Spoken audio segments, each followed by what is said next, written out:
Alors, pour commencer un peu le topo sur l'internationale communiste comme parti mondial de la Révolution, j'ai fait le choix de ne pas traiter l'internationale communiste sous l'angle de l'ensemble des débats théoriques qui ont traversé le mouvement ouvrier à cette période, mais plutôt de comprendre comment et pourquoi cette internationale s'est fondée autour d'objectifs précis liés à la situation politique de l'époque. Alors, petit contexte, avant l'internationale communiste, donc troisième internationale, il y a eu donc deux internationales. Voilà. La première internationale, bon, c'était l'Association internationale des travailleurs avec l'idée de regrouper tous les travailleurs, peu importe les débats.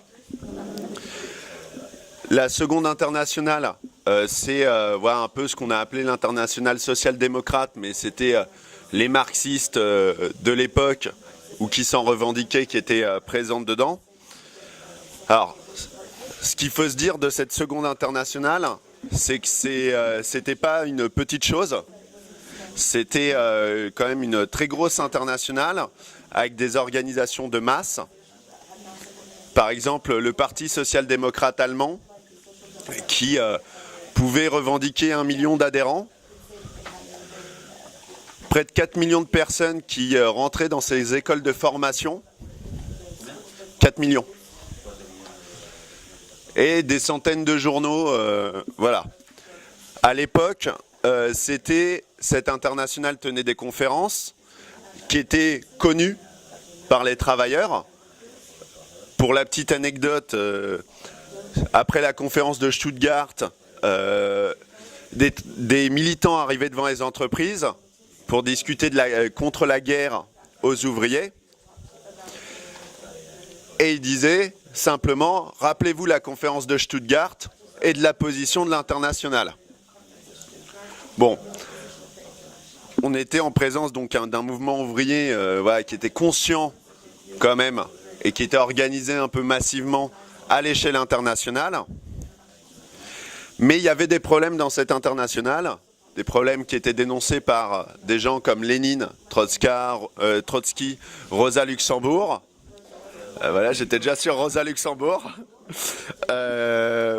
Et qui expliquaient que commençait à y avoir des remises en cause de la révolution et surtout un mode d'organisation qui était mauvais, qui était une organisation fédéraliste, où chaque section faisait ce qu'elle voulait, et que l'international, finalement, était juste un club de discussion qui n'avait que peu d'impact dans la réalité. Bon, et l'heure de vérité, celle qu'on connaît le plus souvent quand on est militant révolutionnaire, c'est la Première Guerre mondiale, où cette internationale avait dit que face à la guerre, ça serait l'opposition, les grèves de masse, la guerre civile pour certaines sections. Bon, la réalité, c'est que quasiment toutes les sections ont voté les crédits de guerre, la confiance au gouvernement, et sont partis fleur au fusil pour aller s'affronter à d'autres ouvriers qui étaient pourtant leurs frères de classe. Directement, les militants Lénine, Trotsky et Rosa Luxembourg se sont mis en tête de dire il faut regrouper à l'échelle internationale l'opposition qu'on connaît, parce que les débats de la Seconde Internationale voilà, existaient et ils savaient qu'il y avait des gens qui étaient plutôt d'accord avec eux, avec l'idée de se regrouper pour s'opposer à la guerre, défendre la prise du pouvoir des travailleurs. Alors, il y avait un débat à l'époque, mais on ne rentrera pas dessus, sur le défaitisme révolutionnaire et quelle tactique face aux pays en guerre. Alors souvent on cite comme première réunion Zimmerwald à l'échelle internationale. En fait, la première réunion, ça sera une conférence des femmes socialistes internationalistes qui vont voilà, faire une conférence quasiment en même temps qu'une conférence des jeunesses socialistes internationales, avec comme position une opposition à la guerre, Et sachant que ça, on parle de conférences qui sont plutôt massives et qui sont capables, en fait, d'organiser des démonstrations de rue lors de leur tenue. Alors, je passe rapidement sur Zimmerwald et Kiental. C'est des réunions de l'opposition, la Seconde Internationale. Des débats existent sur est-ce qu'ils font d'une nouvelle internationale ou est-ce qu'ils cherchent à réorienter la Seconde Internationale. Bon, ce qui va trancher la discussion et les débats, c'est la réalité pratique. C'est la lutte des classes, les désaccords théoriques, mais surtout la révolution, enfin en tout cas la naissance du processus révolutionnaire en Russie en octobre 1917. Alors, au moment voilà, de la prise du pouvoir des travailleurs en Russie, il faut se dire que même s'il n'y a pas Facebook, Twitter à l'époque, l'écho international est énorme. Voilà, les travailleurs regardent vers ce pays. Voilà, il commence à y avoir dans une série de pays, quasiment une semaine après, des mutineries dans l'armée pour éviter de continuer la guerre. Voilà. Des mutineries qui se font au champ de l'international avec des drapeaux rouges, voilà, qui ont un petit signal politique. Donc automatiquement, là-dedans, les bolcheviks et surtout Lénine et Trotsky vont se dire il faut construire une nouvelle internationale. On nous regarde, mais les tâches de l'heure ne sont plus au débat avec la Seconde Internationale en interne, mais la construction d'un parti mondial de la Révolution. Alors Lénine a écrit plein de textes à cette période, mais un de ses textes voilà, les plus connus dit clairement l'objectif aujourd'hui de construire le Parti mondial de la Révolution, il est devant nous, mais surtout il doit se faire avec en fait le prolétariat le plus capable de prendre le pouvoir, c'est-à-dire le prolétariat allemand. Alors, c'est pas voilà, un hasard, c'est là où les bolcheviks jugent qu'il y a le groupe le plus capable pour diriger une révolution, qu'est la Ligue spartakiste, avec des dirigeants révolutionnaires connus et reconnus. Ils savent que c'est un prolétariat qui est très éduqué aux idées marxistes, très concentré industriellement, et un prolétariat qui, voilà, qui s'apparente à nous ce qu'on pourrait appeler aujourd'hui un capitalisme industrialisé avancé.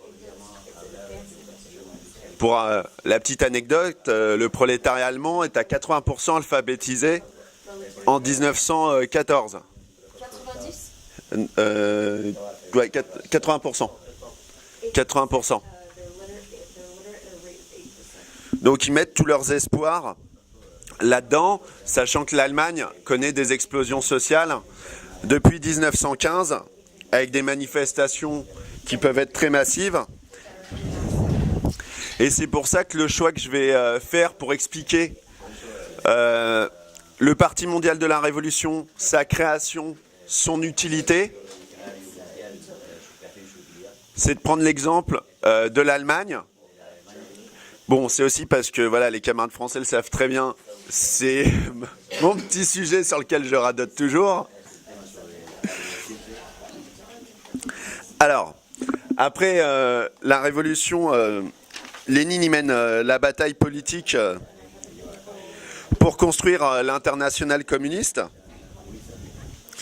Alors, ils vont directement, c'est pas juste des mots, c'est mener une politique qui vise justement à l'extension à l'échelle internationale de la Révolution. Par exemple, bon, sur des éléments concrets, malgré la guerre civile et voilà, des troupes étrangères quand même à l'échelle internationale en Russie, les bolcheviks vont mettre en place... Les bolcheviks vont mettre en place... Ouais. D'accord, c'est pas grave.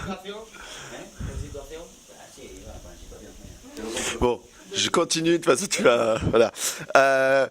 un congrès des prisonniers de guerre internationaux, c'est-à-dire tous les prisonniers de guerre à l'époque tsariste vont être libérés et ils vont leur dire maintenant on vous propose de faire une conférence internationale pour vous opposer à la guerre.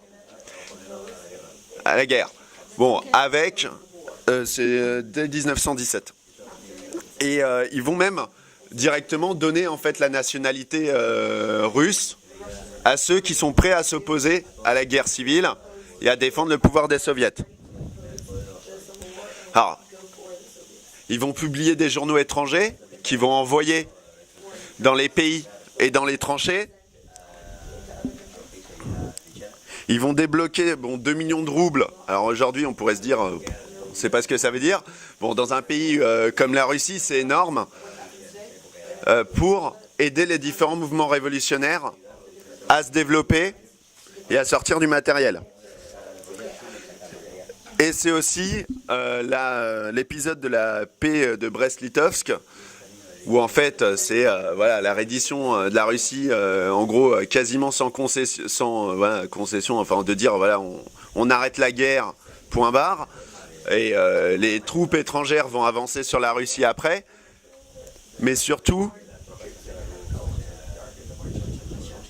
c'est surtout un moment où c'est Trotsky et Karl Radek qui vont en Allemagne, et quand ils arrivent à la gare, il y a les généraux de l'armée, des membres de l'État allemand qui les attendent, mais aussi des milliers de travailleurs.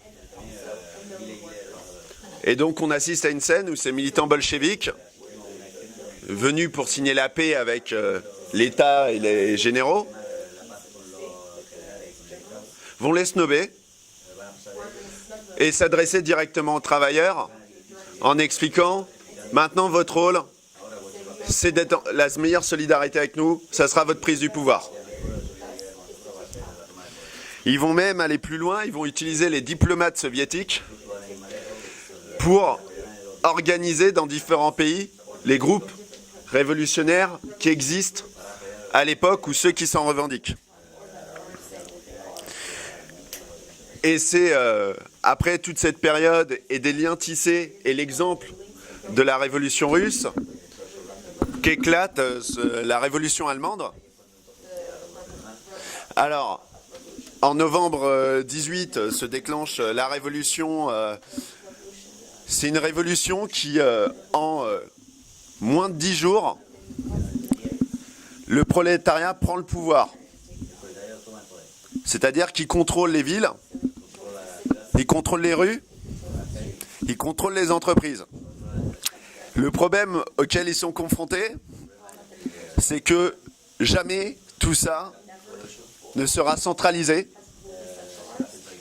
et les travailleurs n'auront pas la conscience en réalité d'avoir pris le pouvoir.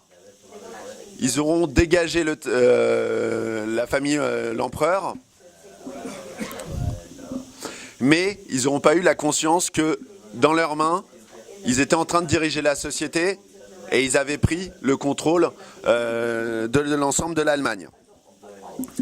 Alors, à cette époque, la Ligue spartakiste, c'est un tout petit groupe qui mène une politique très juste, mais qui n'a pas la capacité d'influencer à une échelle de masse réellement la classe ouvrière pour lui faire faire toutes ses tâches pour aller jusqu'au bout de la prise du pouvoir.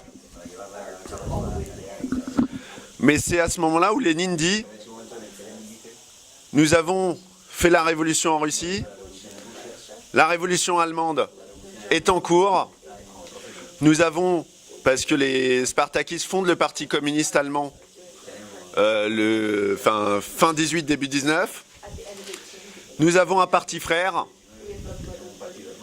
l'internationale communiste est créée. Et c'est pour ça que directement en janvier 19, les bolcheviks convoquent un congrès de fondation de l'internationale communiste. Alors l'objectif, c'est d'avoir une discussion stratégique sur la nécessité de la prise du pouvoir, sauver la Russie de la guerre et du joug économique, mais surtout développer ce qui est l'élément fondamental théorique sur le mode d'organisation des révolutions avec les soviets en Russie, les conseils en Allemagne, et en fait le modèle de l'auto-organisation, de la grève générale, comme nécessité pour prendre le pouvoir et renverser le capitalisme. Et c'est ça qui permet de développer ce qu'on a appelé la dictature du prolétariat, et d'expliquer à une échelle de masse ce que veut dire réellement ces termes à travers deux exemples historiques et la capacité démocratique qui s'ouvre quand cette dictature du prolétariat existe, où c'est une extension sans parallèle, sans commune mesure de la démocratie pour les travailleurs. Alors, il y a un débat pour savoir si finalement c'est un congrès de fondation ou juste une conférence internationale. Il tranche pour dire que c'est un congrès de fondation. Mais il faut se dire qu'à l'époque, il y a très peu de délégués. En fait, la majorité des délégués sont déjà en Russie au moment où le congrès est convoqué.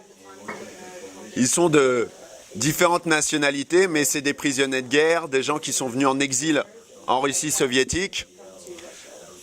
Il y a très peu de délégations de pays avec des militants qui disent « Dans mon pays, je représente un groupe avec qui j'étais, qui va fonder un parti communiste. » Alors les objectifs devant eux, c'est la fondation donc, des partis communistes, de continuer à développer la révolution, mais aussi à chercher à homogénéiser tous ceux qui discutent avec les soviétiques à l'époque. Alors, pendant ce congrès et après le congrès, il y a une explosion de la lutte des classes en Allemagne, avec des grèves de masse,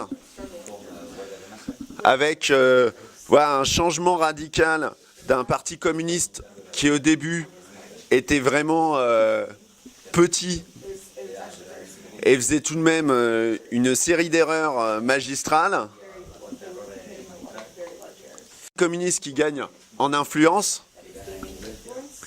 qui est en capacité en fait d'organiser des travailleurs sur des grèves et à mettre en place une autodéfense sur des piquets de grève. Il y a une expérience qui est la République, la commune de Bavière, mais la République des Soviets de Bavière, où les travailleurs prennent le pouvoir et les militants communistes de l'époque savent très bien qu'ils vont se faire défoncer la gueule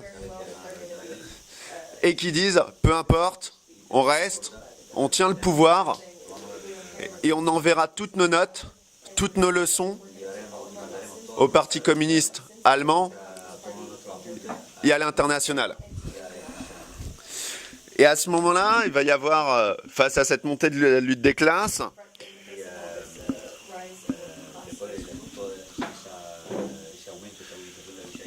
un choix d'une frange de la bourgeoisie de mettre en place un coup d'État en 1920 en Allemagne pour écraser le mouvement ouvrier. C'est ce qu'on appelle le putsch de Cap. De Cap, c'est le nom du général qui le fait. Face à ça, il y a, selon moi, et c'est pas parce que j'adore cet exemple, la grève générale la plus prodigieuse qui ait existé dans l'histoire. C'est-à-dire qu'il y a, sur Berlin, près de 90% des travailleurs qui sont en grève à 5 heures du... 10%. 90% qui sont en grève à 5 heures du matin. Le putsch de Cap renverse le gouvernement, mais ils n'ont même pas la capacité de sortir une affiche pour expliquer qu'ils ont pris le pouvoir, d'envoyer un télégramme pour expliquer qu'ils ont pris le pouvoir. Et en fait, ils se retrouvent dans une situation où ils occupent un bureau, mais autour d'eux, c'est le bordel, il y a des travailleurs qui sont en grève. Et là, le problème auquel l'international est confronté, c'est que la position du Parti communiste allemand, c'est de dire le gouvernement ou le coup d'État, c'est pareil, c'est la bourgeoisie, nous on fait rien. Il y a quelques militants du Parti communiste qui vont faire grève et justement mener des expériences plus poussées que là où il y a des travailleurs isolés sans militants révolutionnaires. Alors là, l'international va se dire, bon, ils sont quand même un peu cons quand même.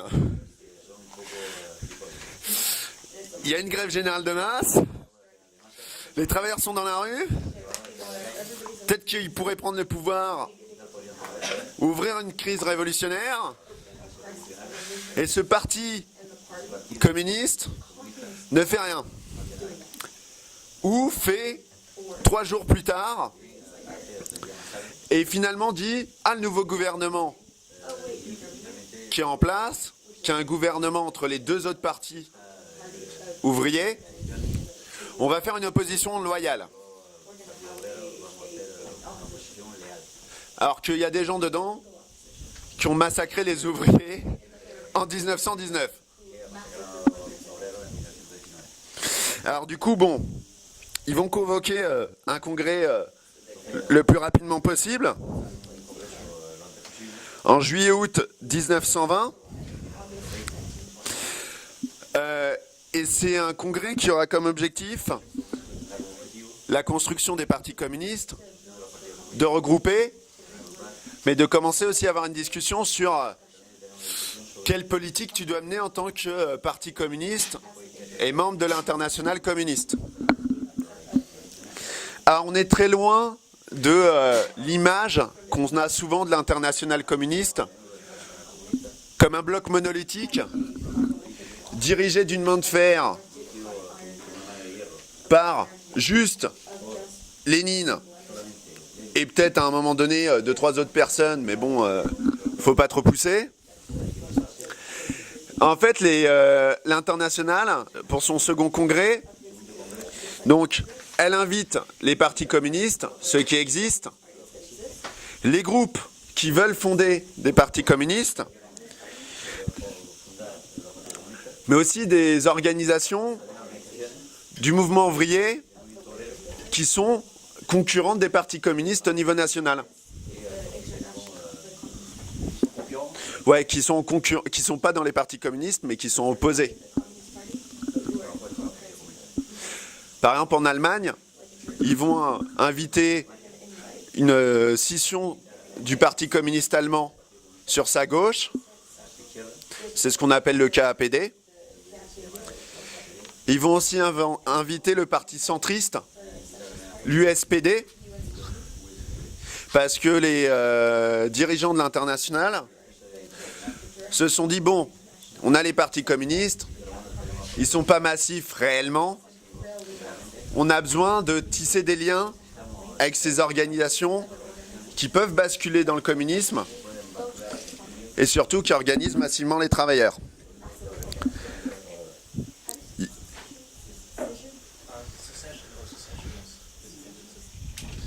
Ils vont aussi inviter des anarchistes, des anarcho-syndicalistes.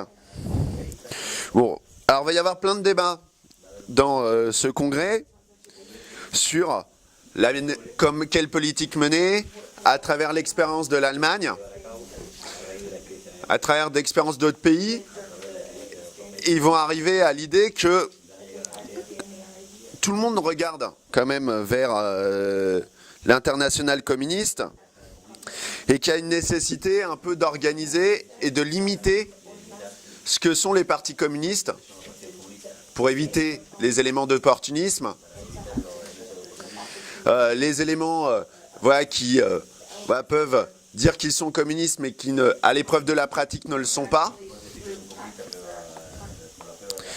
Alors, c'est là où il y a l'histoire des 21 conditions pour intégrer l'internationale communiste.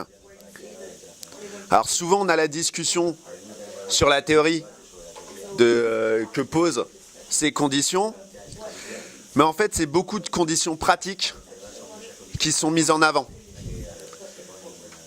La nécessité du travail illégal en tant qu'organisation, d'avoir une organisation souterraine.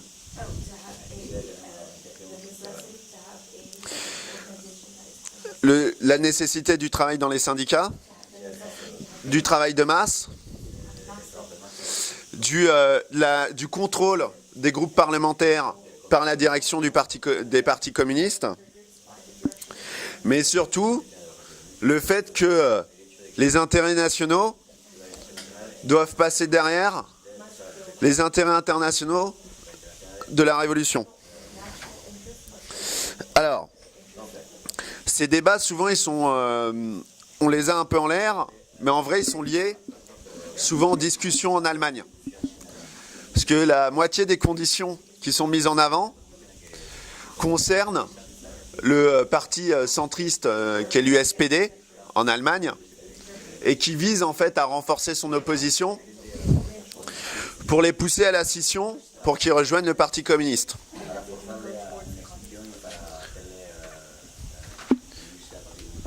Et bon, c'est ce qui va se passer très rapidement. L'USPD scissionne. Le Parti communiste allemand, nouveau, unifié, apparaît. C'est une organisation de masse de 400 000 personnes. Donc bon, quand même quelque chose qui pèse un peu. Mais qui pèse massivement dans la situation, a une impatience très importante politiquement, parce qu'ils sont passés 2 fois à 2 doigts de la prise du pouvoir, en 18, lors du putsch de Cap. Et là, ils se disent, bon, on est 400 000. Il y a moyen qu'on prenne le pouvoir quand même. Et ils vont, ce qu'on a appelé, alors c'est l'action de mars, oui, pas de masse justement.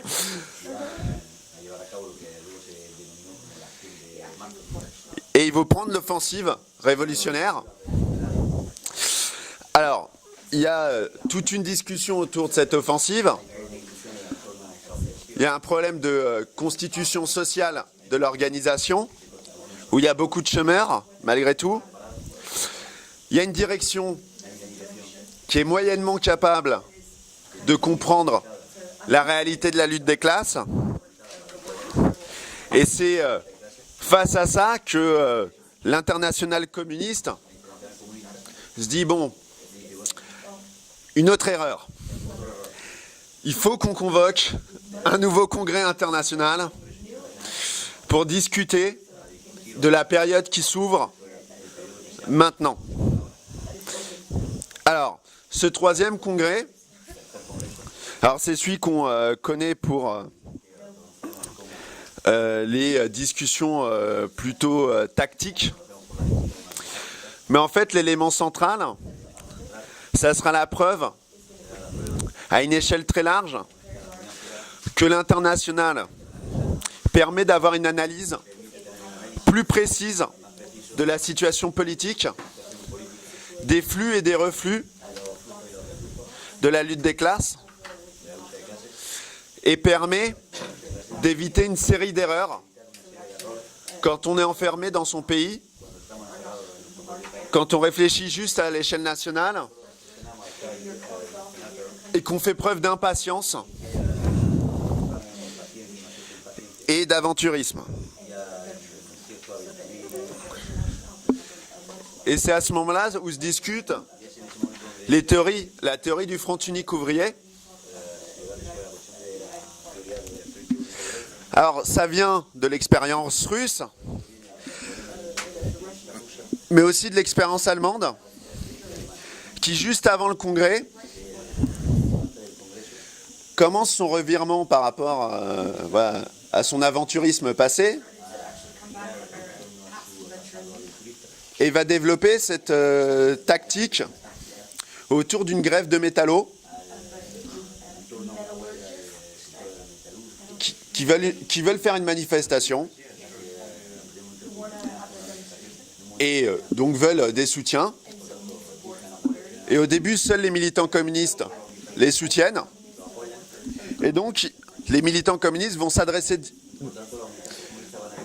de manière ouverte aux autres organisations du mouvement ouvrier pour dire, bah voilà, pour défendre ces travailleurs, pour éviter la répression, pour éviter les attaques, il faut s'unir, il faut descendre dans la rue, mettre en place une caisse de grève pour les soutenir. Et en vrai, bon, il faudrait renverser la société, mais d'abord, mettons-nous d'accord sur une manifestation.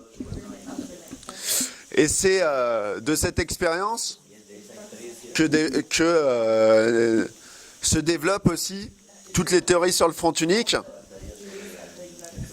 et s'adresse à une internationale communiste qui est beaucoup plus forte, puisqu'en fait, il y a 51 organisations qui sont représentées à cette réunion, venant de 48 pays. 48. Et donc, ce congrès va être celui de la tactique, de la stratégie, de la discussion aussi sur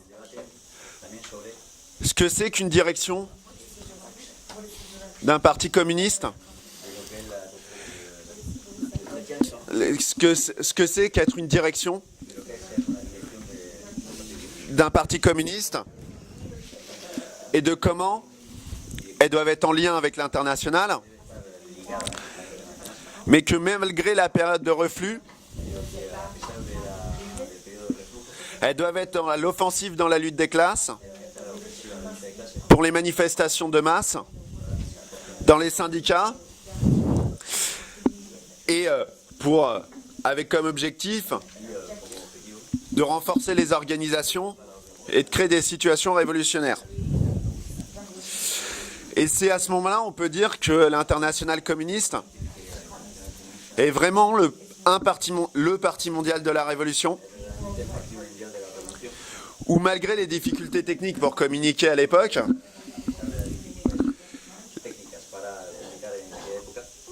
la direction de l'internationale va avoir un suivi plus précis de l'ensemble des sections, avec des membres de direction des sections nationales qui vont siéger dans les bureaux de l'international, et des membres de l'international qui sont envoyés dans les pays pour suivre les partis communistes. Alors je ne ferai pas la discussion sur l'Allemagne, ce qui se passe entre le 3e congrès et à mon avis, le moment où l'international démontre toute sa puissance autour de la situation allemande. Voilà, en 1923, en Allemagne, il y a une crise économique sans précédent. Voilà, il faut imaginer que en une journée, le prix des œufs peut augmenter de 200%, que les travailleurs sont obligés de dépenser l'argent directement en sortant du travail, l'argent qu'ils ont gagné. Parce que sinon, il y a une différence trop importante entre le salaire qu'ils ont gagné et les prix qui seront affichés le lendemain. Il y a ça d'un côté. Il y a une crise politique très importante, puisque avec la fin de la guerre, le traité de Versailles et les volontés impérialistes de la France. Il y a les armées françaises et d'autres contingents internationaux qui vont envahir la Ruhr. En fait, il y a des armées qui envahissent la Ruhr en Allemagne, qui est la région minière de l'Allemagne, la plus riche, voilà, et qui est le cœur quasiment de la puissance économique allemande à l'époque. Alors, il va y avoir toute une discussion en Allemagne dans le mouvement ouvrier, avec tout de suite des réflexes nationalistes qui peuvent exister. Voilà, avec des manifestations anti-françaises en Allemagne, avec des attaques de l'armée, non pas parce qu'ils annexent la Ruhr, mais parce que c'est des troupes françaises étrangères. Parce que c'est des troupes françaises étrangères. Peu importe l'occupation militaire, en fait, pour les groupes qui organisent ça. Au contraire, il y a moins de grèves, ça les intéresse. Mais bon, ce qui est intéressant, c'est de plutôt essayer de foutre le bordel, parce que c'est des groupes d'extrême droite. Donc l'objectif, c'est d'alimenter la répression et l'affrontement dans cette zone-là. À ce moment-là, l'internationale communiste, avec le Parti communiste allemand et le Parti communiste français, ils vont mener une campagne internationale en France et en Allemagne pour demander le retrait des troupes, mais aussi s'adresser directement aux troupes françaises qui sont dans la Ruhr, avec les jeunesses communistes françaises et les organisations de jeunesse communistes allemandes, qui vont sortir des journaux communs avec des titres en français, des titres en allemand, pour demander aux militaires de poser le fusil et de les laisser en fait prendre le contrôle eux-mêmes de la région. Alors on est très loin du coup de ce qui avait pu être fait par l'ancienne internationale, bien entendu, mais c'est surtout un exemple concret en fait d'une force internationale qui avance en commun, parce qu'il y a des militants allemands qui sont cachés en France, des militants français qui sont cachés en Allemagne, et tout ça se coordonne pour agir. Et dans cette situation, on assiste à une montée révolutionnaire, petit à petit,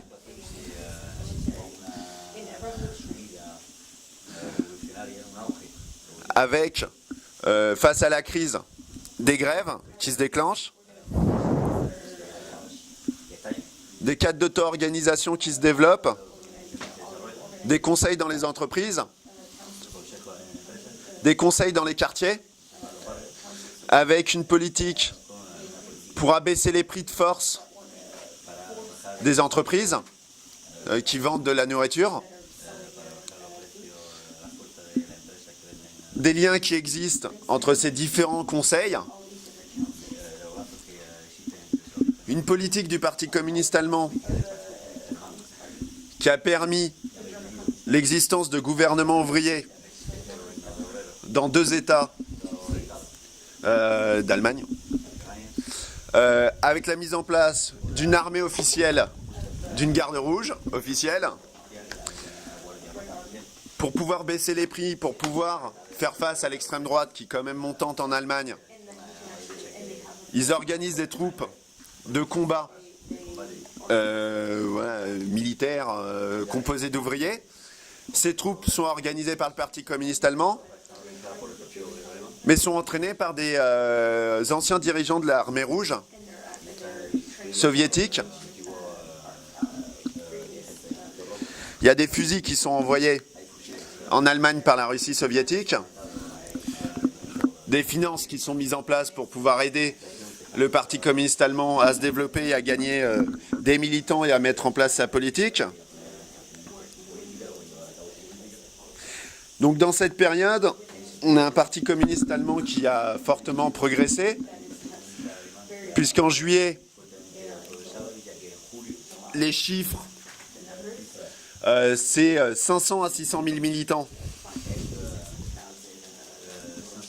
500 à 600 000. 500.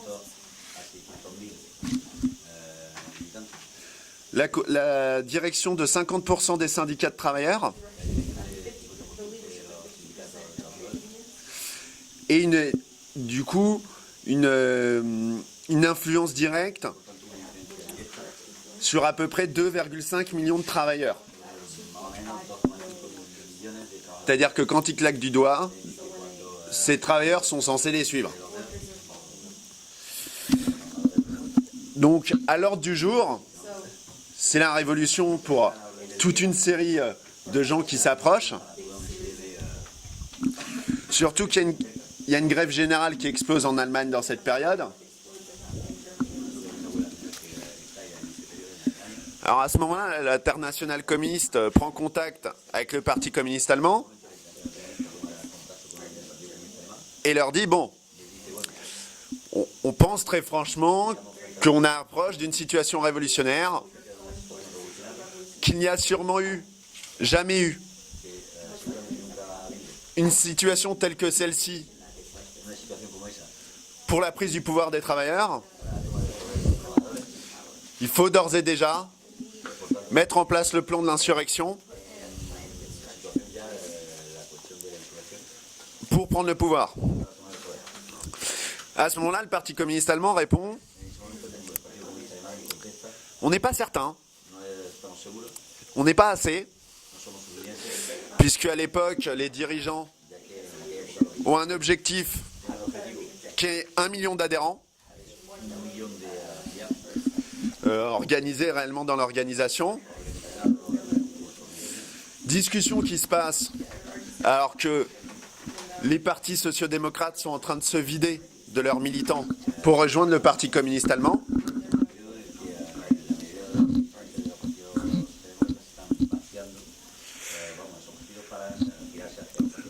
Qu'il existe même des meetings de travailleurs organisés pour s'adresser aux militants du Parti communiste et leur dire « C'est parti, il faut faire la révolution ».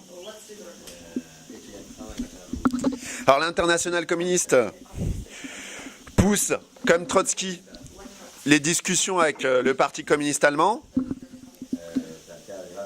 et réussissent à les convaincre que l'insurrection doit être mise en place et doit être préparée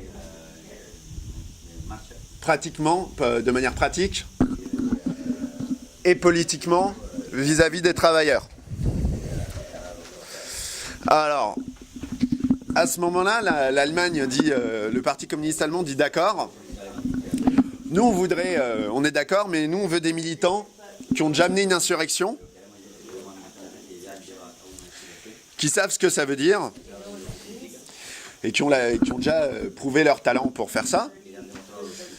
Donc, ils vont demander une grappe de militants de l'internationale et bolcheviques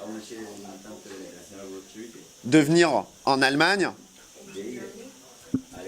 Et ils demandent même la présence de Trotsky pour diriger l'insurrection. Bon, ce qui aurait au final été peut-être une bonne idée si l'internationale communiste l'avait fait,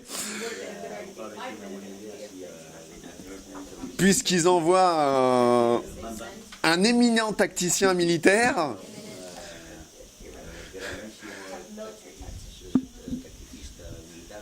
mais qui a été connu dernièrement à son époque pour avoir réprimé Kronstadt et avoir un modèle en tête d'insurrection qui ne peut pas bouger.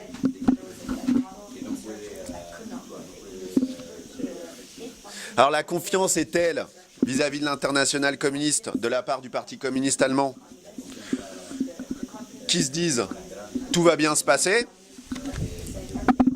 on va arriver à prendre le pouvoir et tout ça La personne qui... Comment il s'appelle ? Wolf.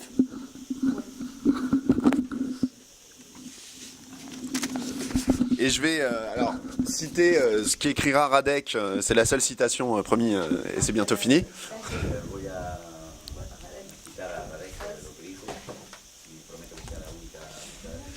Voilà. Et il dit, sur l'insurrection, Le prolétariat se déploie en Saxe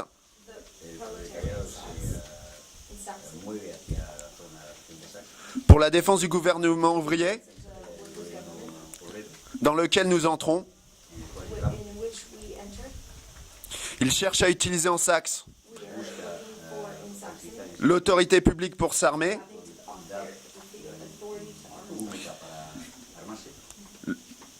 et pour construire dans ce district prolétarien un mur entre la contre-révolution au sud en Bavière et le fascisme au nord. Et le plan repose sur le fait que le congrès des conseils qui se déroule à ce moment-là et le gouvernement ouvrier seront attaqués par l'armée allemande. Et ils ont ce modèle mécanique de se dire, bon, ça va arriver, ils vont attaquer, et en réaction, on fera la grève générale. Et on devrait prendre le pouvoir, parce qu'en 1920, c'était pas loin, et pareil, en 18, c'était pas trop loin. Bon, le problème, c'est que l'internationale communiste, ses dirigeants politiques sont pas présents. Ils sont affairés aux problèmes en Russie soviétique, à d'autres problèmes internationaux. Et l'armée n'attaque pas le Congrès, se pose à côté, alors que l'ordre d'insurrection a été envoyé partout. Donc ils sont obligés de dire non, non, finalement, pas d'insurrection, on fait rien. Bon, c'est une défaite immense pour le mouvement ouvrier, c'est une défaite historique pour le Parti communiste allemand, qui ne s'en relèvera quasiment jamais, mais qui montre, malgré tout, alors, l'importance d'une internationale, l'importance d'un parti mondial de la Révolution, mais là, surtout l'importance aussi des directions, des organisations nationales et internationales, sur leur capacité à comprendre une situation politique, à ne pas calquer les épisodes passés, à en tirer les meilleurs bilans pour pouvoir avancer. Voilà. Ce qu'il faut comprendre, c'est que suite à cette erreur, il y aura un énorme débat dans l'internationale communiste et ça sera le début des dissensions entre ceux qui seront appelés l'opposition, les trotskistes, et la direction qui sera le fil conducteur du stalinisme et de la bureaucratie. Donc, pour la conclusion, et je finis vraiment là-dessus, en fait, cette expérience de construction de l'internationale communiste, elle montre l'importance d'une internationale, d'avoir des discussions autour du programme et de la stratégie, mais aussi sur le mode d'action des organisations qui en font partie, que malgré on peut partir à très peu nombreux, parce qu'à Zimmerwald, on pourrait faire la blague sur les... il n'y avait pas beaucoup de voitures qui pouvaient... qui permettaient de faire tenir les délégués. Voilà, ils étaient quand même pas très nombreux. Et pourtant, quelques années plus tard, ils allaient diriger ce qui a représenté à l'échelle internationale la meilleure arme qu'avait le prolétariat pour renverser le capitalisme. Pour donner un exemple, l'internationale communiste, j'ai pris l'exemple de l'Allemagne, mais elle est aussi capable d'appeler à la grève à l'échelle internationale dans une série de secteurs, comme dans les bateaux industriels, où il y a près de 50% des flottes qui sont arrêtées enfin en tout cas des flottes européennes qui sont arrêtées lors de l'appel à la grève. Et que du coup c'est un outil indispensable qui est devenu incroyable parce qu'il a démontré son utilité dans la pratique à travers la prise du pouvoir en Russie, bien sûr, par les bolcheviks, mais aussi sa capacité à être utile pour les militants qui se revendiquaient du communisme, de la révolution, et qui voulaient renverser cette société. Que c'est un outil indispensable pour comprendre la situation politique, que parfois, quand on est dans une situation nationale, on peut avoir des œillères. Des œillères, on peut ne pas regarder autour et se tromper. Vis-à-vis des autres organisations du mouvement ouvrier, penser qu'on ne peut rien faire en commun et que par sectarisme, on ne leur parlera jamais et ils ne feront jamais rien avec nous, mais aussi sur la situation politique objective, voilà, où parfois le regard international des choses permet souvent de mieux éclairer et de mieux comprendre ce qui se passe dans son propre pays. Et à mon avis, c'est un peu ces bilans-là que nous, on doit un peu tirer sur ce que voudrait dire aujourd'hui une internationale, un parti mondial de la révolution. Alors comment on le construit? C'est pas juste de dire nous appelons la fondation d'une nouvelle internationale, d'une vraie internationale, d'une vraie quatrième internationale. Mais c'est la réalité pratique, même si bien sûr il y a besoin d'un programme et d'une stratégie commune,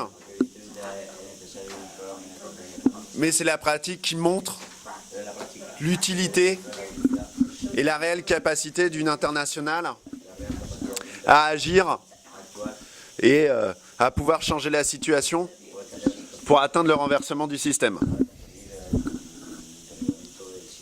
Et j'ai fini, promis.